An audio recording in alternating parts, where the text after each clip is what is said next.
Let's try fish sausage. So we all know chicken sausage, beef sausage, but I've never seen fish sausage before until I went to my local Asian supermarket. I don't know why we burnt this or put it over the fire.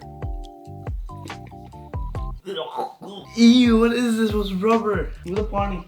Look, it's not that bad. It's actually disgusting, bro. Don't eat it. It just reminds me of a fish patty or like some sort of fish cake. Are you chewing it, bro? I don't know what kind of fish this is. It's a fish paste, almost like a chicken nugget, but in fish form. I'm assuming you can make a fish hot dog. Yeah? No? Nah.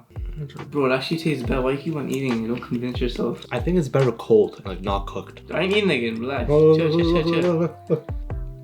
It's like bad cheese, bro. Chill. Cheese?